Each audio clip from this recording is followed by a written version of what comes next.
Hello, friends. Thank you for being here. Um, Lots of different ways in which people have ego deaths: small, medium, large, massive ego deaths of all kinds. And there's usually many throughout our lifetime, and we don't necessarily refer to them as that. Um, they get really dynamic. The ego never really retreats, it just gets more creative, it evolves as you evolve, which is amazing. This hive mind that keeps people in place is a perfect opportunity for us to return to knowing how powerful we are. And we're all in different stages of with different skill sets.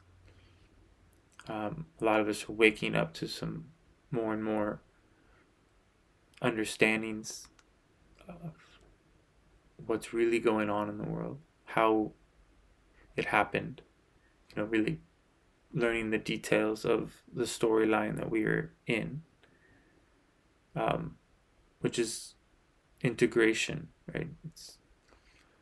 Um, it's very helpful to be in the know when you are not in the know.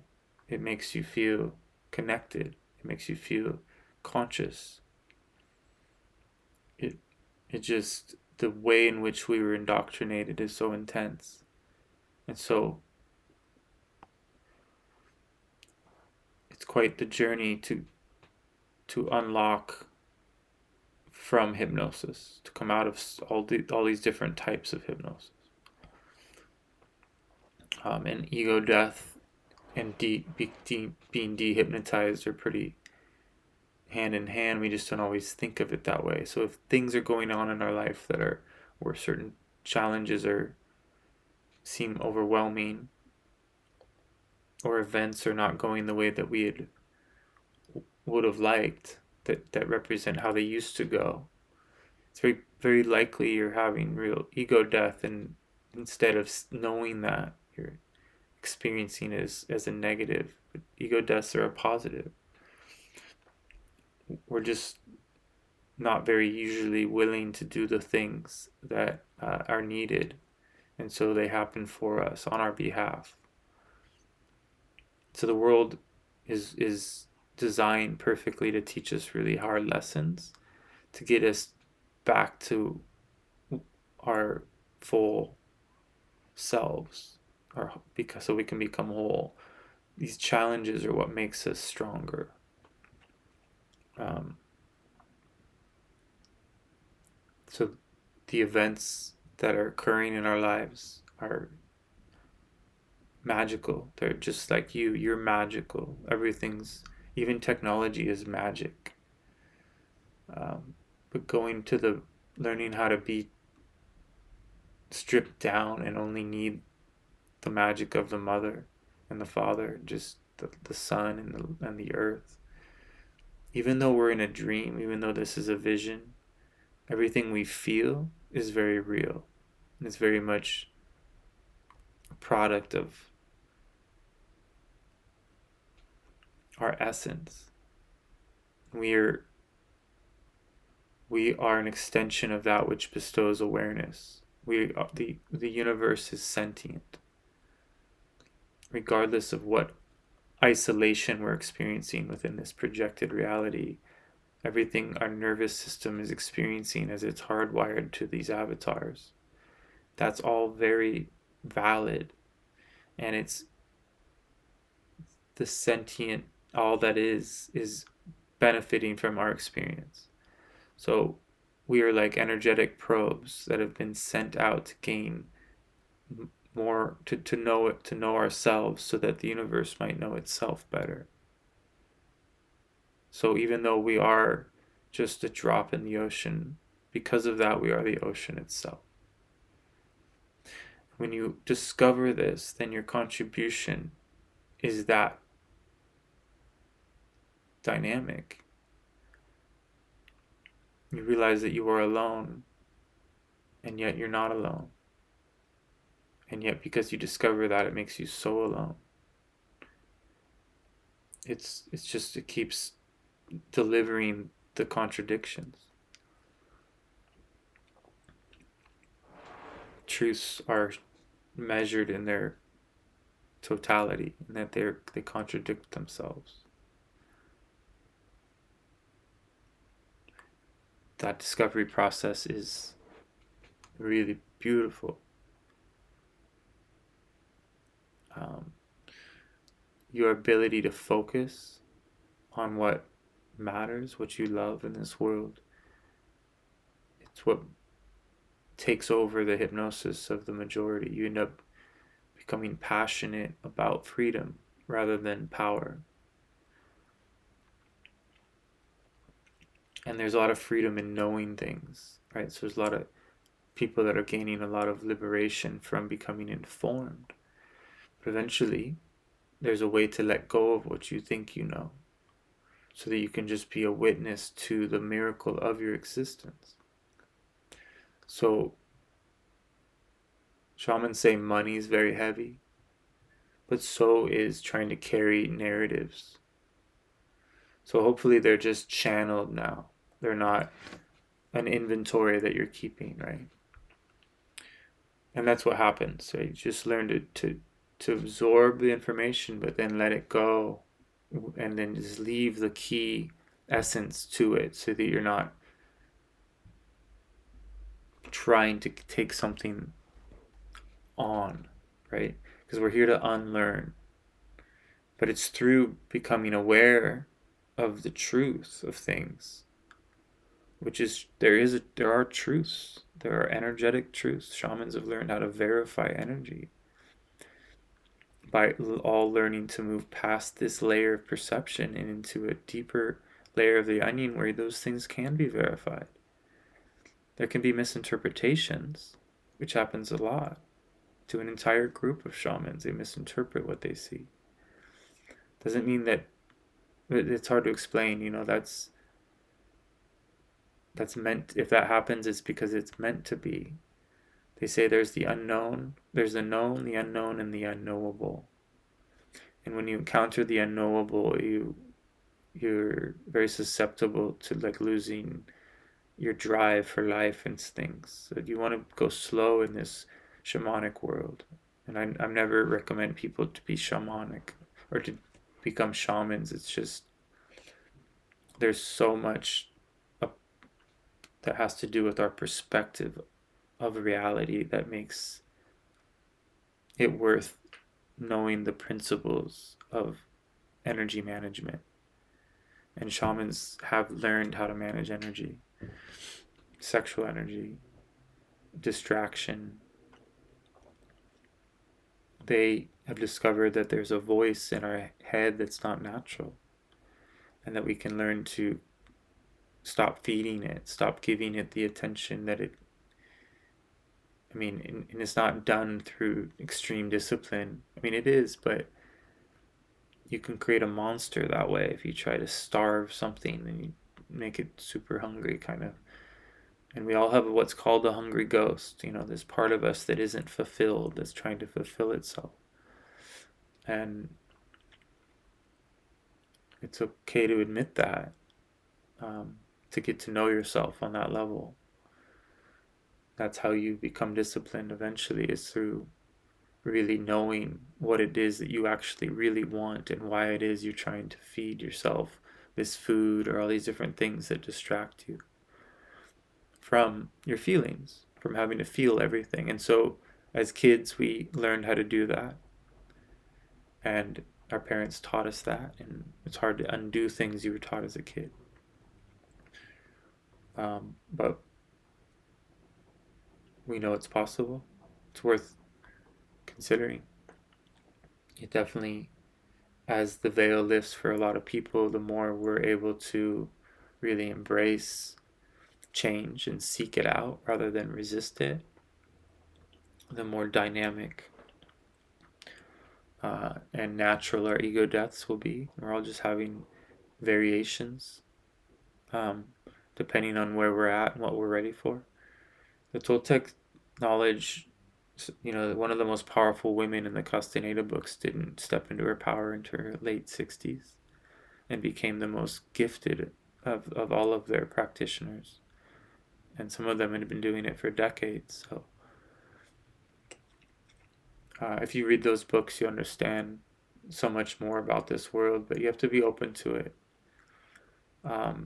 It's those Castaneda books are meant to be read to move your perception. So it's not something for the intellect. It's something to have a full with your entire being. It moves you. They were dreamt into being. It was a dreaming task just to put those books together. Once you start doing dreaming, you start to understand how that would work.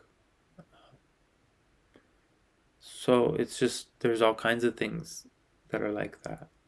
Like when you become passionate about information, and you start to, your bullshit meter starts to get really strong, and you start cruising through all kinds of different concepts of the past that you took on and assumed were truths. You start questioning your entire reality. And that's just where you start to get really liberated, because you realize that the deception of the mistruths that were projected onto us were really designed very specifically to keep us from our intuition. And so as your intuition starts to come on board, you start to have to adjust your life accordingly. And so these ego deaths can happen just from waking up. So you start to give up the things that were keeping you from being in your power, because now you're in your power. But it's an ego dance still. The ego's very tricky, right? So if we can be really practical and magical at the same time somehow, then we can skip all the unnecessary, but also sometimes necessary, harder lessons. But our intuition's always trying to help us learn about itself, and it's through these challenges that we do. Really falling in love with this world, and seeing it as a miracle, seeing as everything as an opportunity rather than mundane. That there really isn't anything mundane happening, but our lives are actually really long if you think about it, because it gets to the point where we experience even boredom at times. Like I don't, but I know that that's possible for people still. It blows my mind, because it's just, I just don't even have reference for that anymore. Doesn't mean I don't have tons of shadow work ahead and a bunch of work to do to face and know myself more. I've just transcended boredom. But my energy, my ability to be in the now space is much stronger than ever before. So it's very achievable. We're very capable, and it takes giving yourself permission. And if you've got a lot of unprocessed feelings from your past, and there's a lot of heavy emotion that hasn't been dealt with, and you want to go super slow, you have time. It's worth doing. The veil is lifting. It's going to make you feel things that are really empowering, but with that comes the other side of that coin. Toltecs say that there's a balance between beauty and terror. There's so much beauty you can experience that it will allow you to feel the intensity of how terrifying life and death can be. It's one thing to talk about fearlessness, but death is a real force. When we die, our life flashes before our eyes. That's why shamans focus on memories. you can basically have your life flash before your eyes before you die. And because of that, you have an alternative way of dying. So that's what shamans focus on. At least the Toltecs do.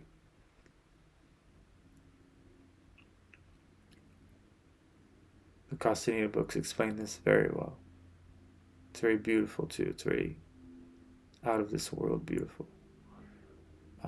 I can talk about it, but it's worth reading the books to really get the essence of what is possible. It really taps the abstract blueprint that all of us have. They even talk about abstract cores, these base pieces to our experience here, our collective experience. They're not limitations. They're just explanations, and they're so simple that they're actually hard for people to understand. And that's why a lot of people have skipped the Toltec work. There's a lot of watered down versions of the Toltec teachings out there. Castaneda stuff is on its own. It's on a whole nother level once you understand it, and you have to read it over and over, which nobody's going to do. There's so many books, so it is what it is.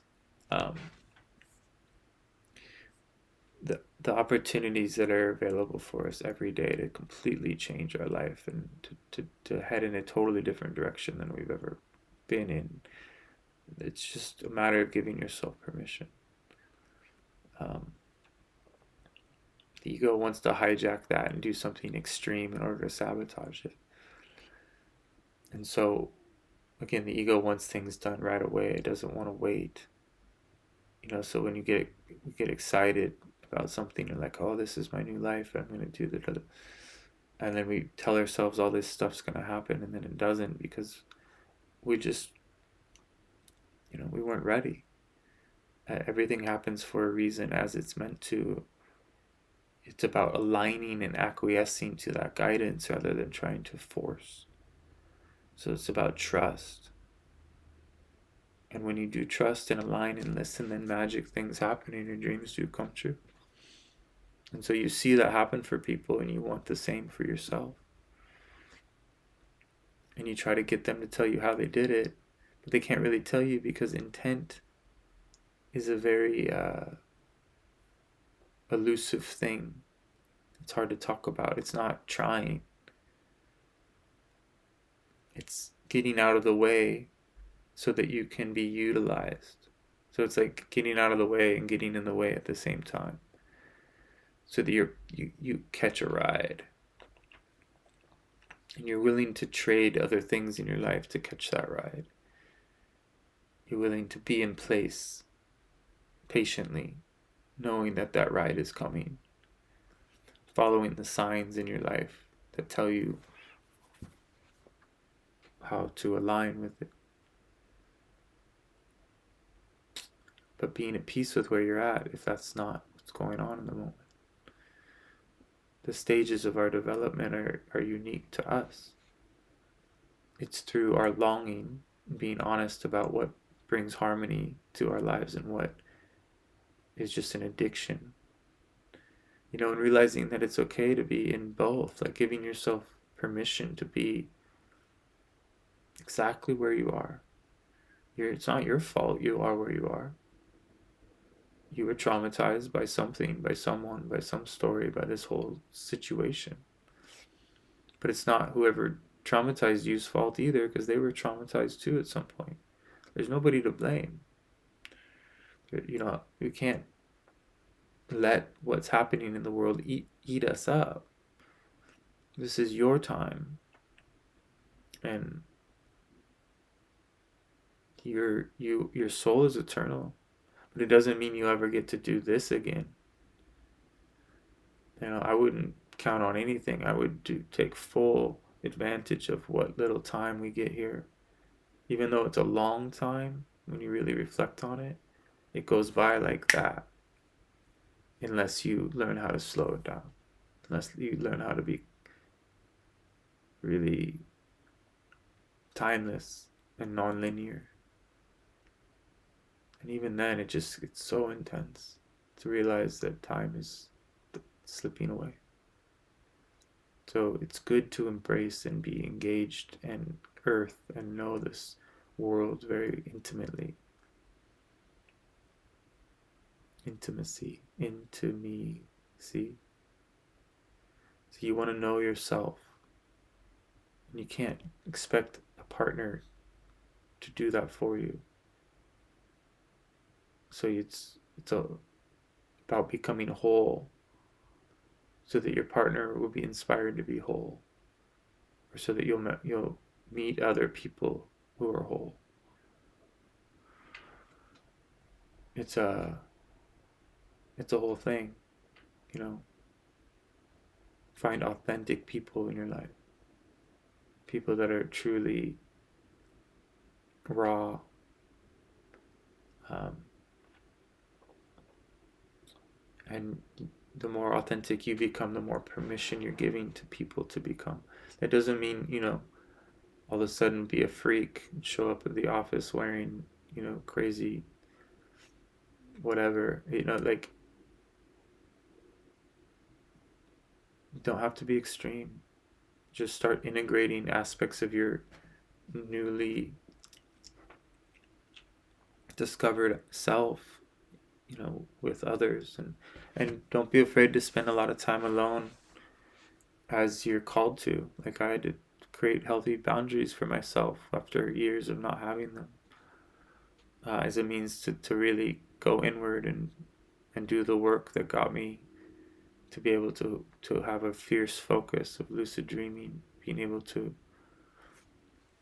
access really unique states of perception, um, without psychedelics, which was a goal of mine. I just intuited that goal. I had a psychedelic experience right at 13 and realized that this is such a much more effective and functional way to be. I can think clearly, my filters are off, all this stuff that was keeping me from knowing myself and knowing my environment. So I was lucky to find the Toltec system because it's perfectly designed for that.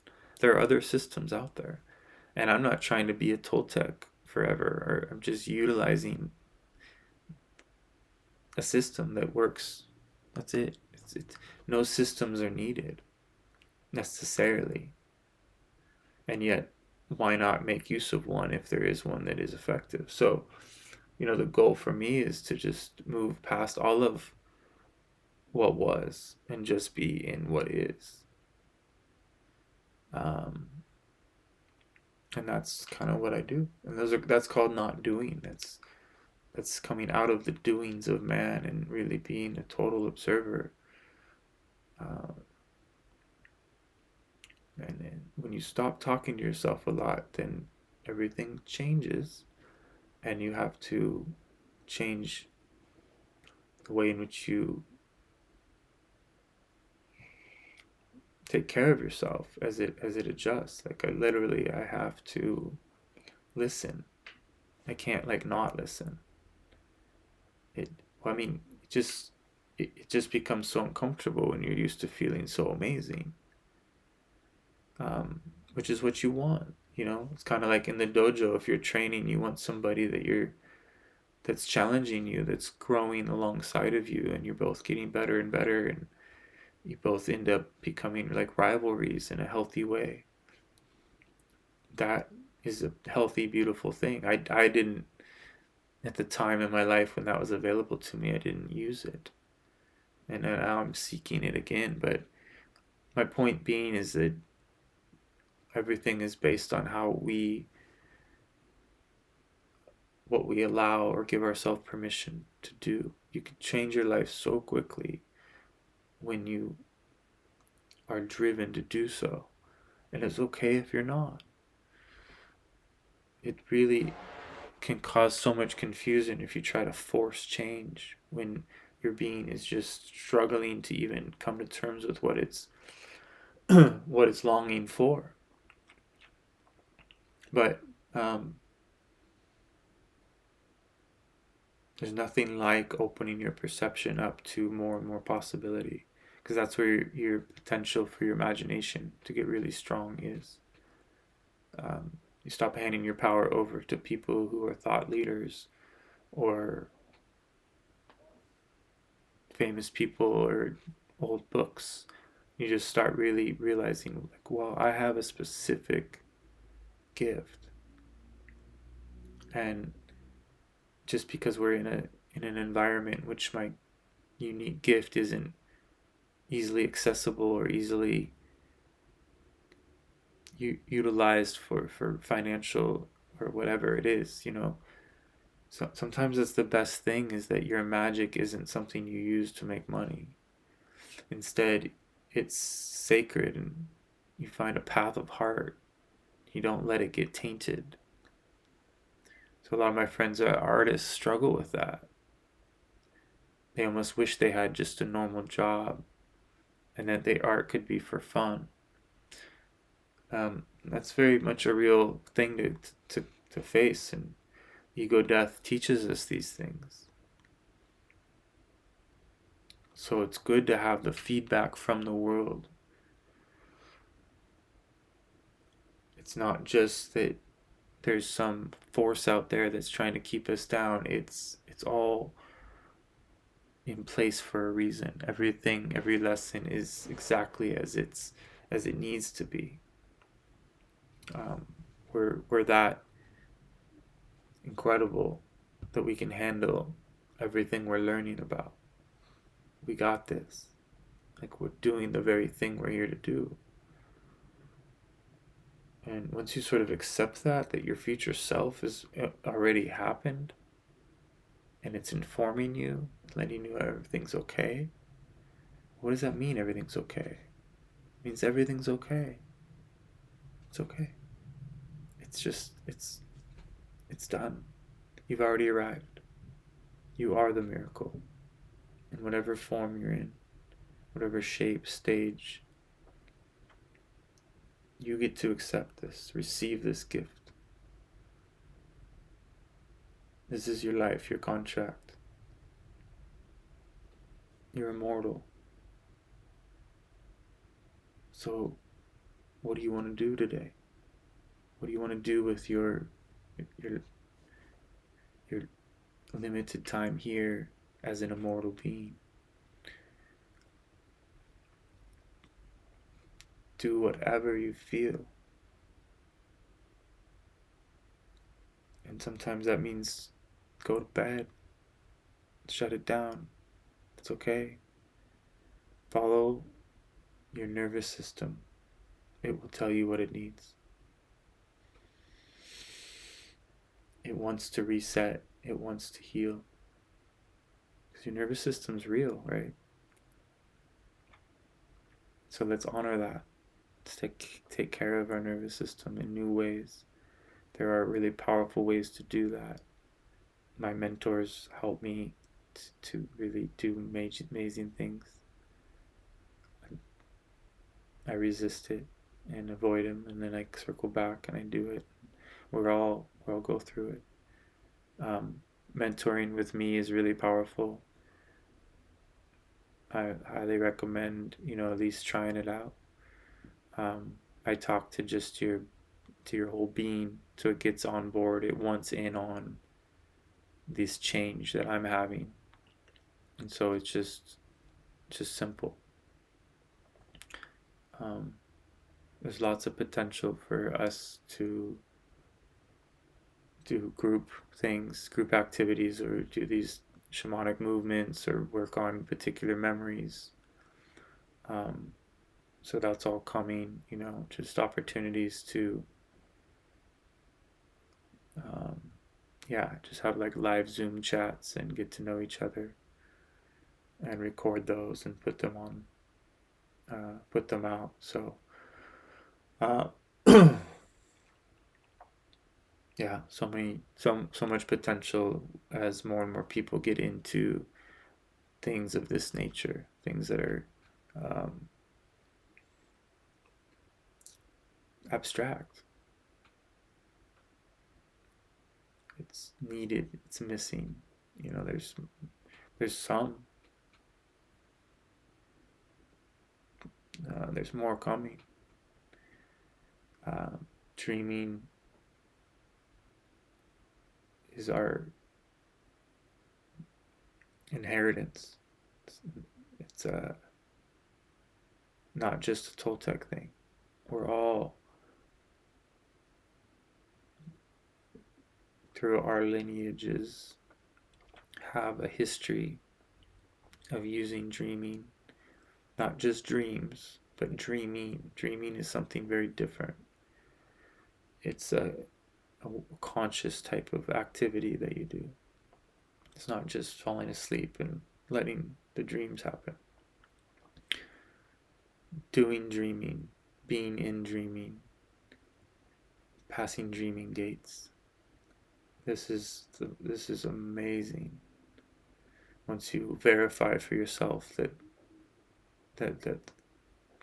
these things that have happened to others start happening to you, it takes getting used to. And there's sort of it's hard for people to accept, because it's a solution, and we don't really want solutions. We want excuses to be who we are, the way we are. We want some sort of excuse rather than just accept ourselves. And that's that unnatural voice denying you your birthright.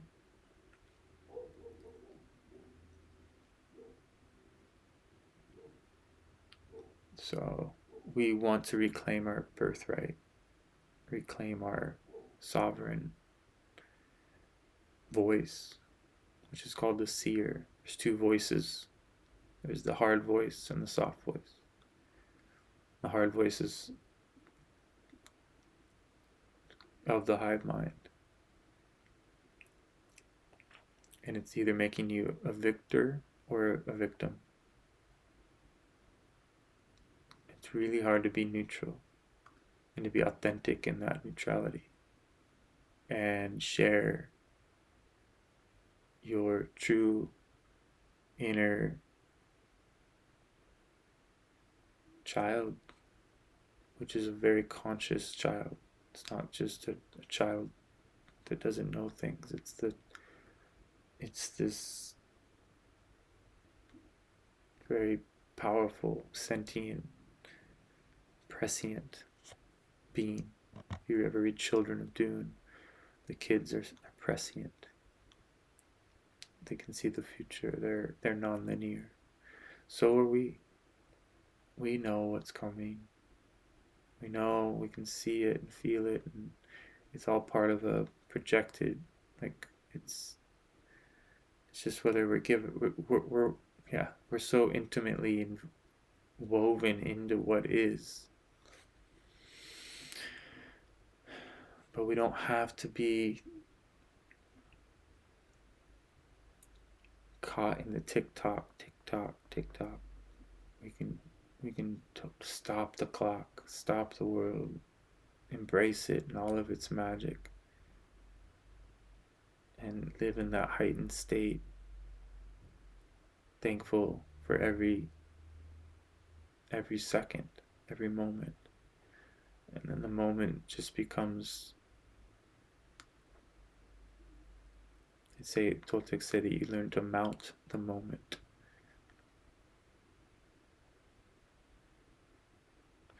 It's not, this is subtle work. You just make soft adjustments, soften the world, start to see it from a lighter perspective. It doesn't need to be these huge power plant shifts. Just start using your childlike curiosity. There's another part of you that can play outside of you. It's your dreaming body. So when I'm driving down the freeway, if there's like a hillside, like part of me's snowboarding the hillside or doing all these different things with another part of myself. Allow that part of yourself to come out and play. You can multitask. Your body knows how to do that. That's what you did as a kid. Um, most of our memories are cut off from the from like 0 to 3.5, 0 to 4, but some are there, but not as accessible as like everything beyond that time. But eventually, you can learn to access all of them if you recapitulate. Um, I got back to like my 6 month self, I got to hang out there for quite a bit of time. Now I have use of that feeling to how do I enter dreaming sometimes. All these things that are just considered memories are they're like portals for dreamers. So you learn to use memory as a means to learn how to control your dreams. And the more you do this work with the memory, the lighter you get because you're erasing your personal history. The lighter you get, the easier it is to do dreaming. So it's all woven together rather magically. Hope everyone's well, and we'll talk again. Thanks.